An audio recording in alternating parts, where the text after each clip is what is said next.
सलाम दो जैसे थे राष्ट्रगान अटेंशन सावधान राष्ट्रगान शुरू करेंगे। भारत भाग्य विधाता पंजाब सिंधु गुजरात मराठा द्राविड उत्कल वंगा विंध्य हिमाचल यमुना गंगा उच्चल जलधि तरंगा तव शुभ नामे जागे तव शुभ आशीष मागे गाये तव जय दाता जन गण मंगलदायक जय हे भारत भाग्य विधाता जय हे जय हे जय हे जय जय जय जय हिंद। ఇవాళ ఈ స్వతంత్ర ఏదైతే కుప్పంలో వైసీపీ చేశారో అదే పులివెందల్లో చేశారు. ఇద్దరికీ పెద్ద తేడా లేదు. కుప్పంలో ఎలాగైతే ప్రజాస్వామ్యాన్ని కూని చేసి ఆ రోజు వైసీపీ అధికారంలోకి వచ్చిందో ఈరోజు కడప జిల్లాలో కూడా పులివెందల్లో కూడా అదే టీడీపీ చేసింది. కానీ ఇద్దరికీ చెప్పాలనుకుంటున్నది ఇద్దరు ప్రజాస్వామ్యాన్ని కూని చేశారు.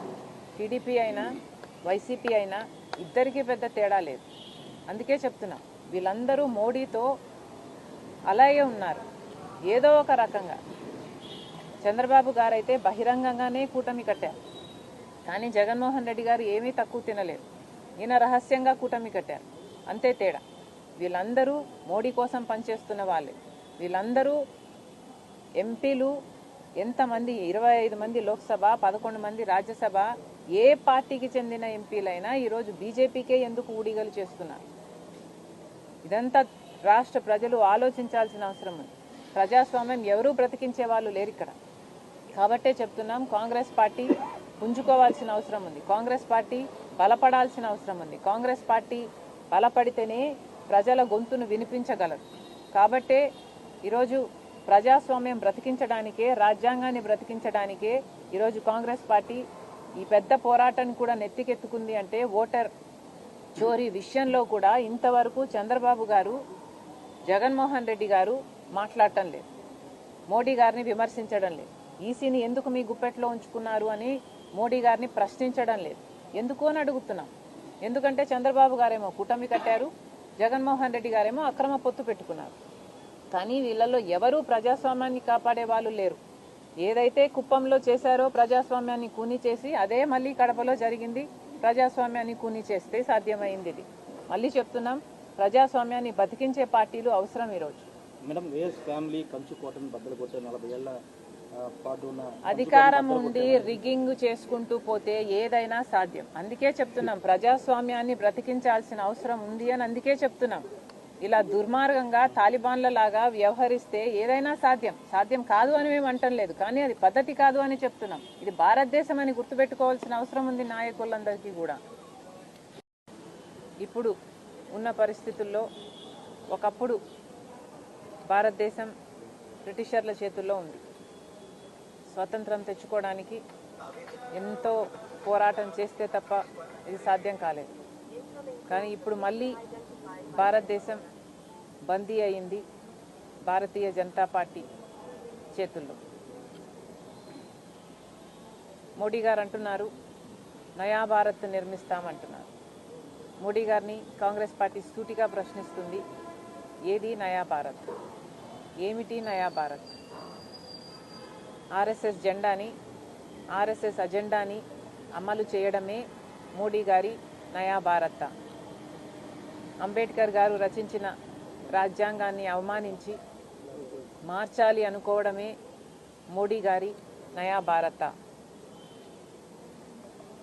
మతం పేరుతో చిచ్చుపెట్టి ఆ మంటలో చలిగాచుకోవడమే మోడీ గారి నయా భారత్.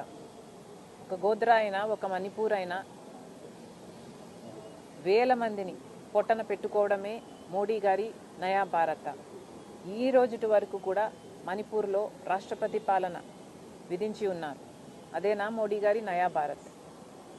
దేశాన్ని గుప్పెట్లో ఉన్న వాళ్ళ చేతుల్లో ఉన్న వాళ్ళ బినామీలుగా ఉన్న బడా బడా వ్యాపారవేత్తలకు దేశ సంపదని కట్టపెట్టడమే మోడీ గారి నయా భారత్. మోడీ గారి నయా భారత్ అంటే దేశంలో అసలు ప్రతిపక్షమే లేకుండా చేయటమా?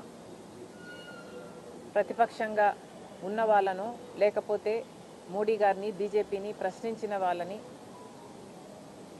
అక్రమంగా జైళ్లలో పెట్టడం, కేసులు పెట్టడం, లేదా వాళ్ళ మీద ఈడీని, ఇన్కమ్ ట్యాక్స్ని, సిబిఐని ఉచిగొల్పడమే మోడీ గారి నయా భారత్.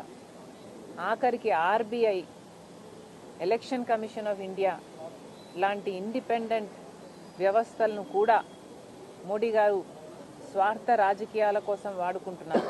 ఇదేనా మోడీ గారి నయా భారత్?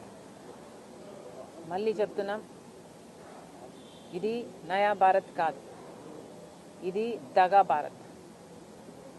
భారతదేశం మోడీ గారి చేతుల్లో దగా పడింది, మోడీ గారి చేతుల్లో మోసపోయింది, మోడీ గారి చేతుల్లో, బీజేపీ చేతుల్లో ఈరోజు భారతదేశం బందీ అయ్యింది.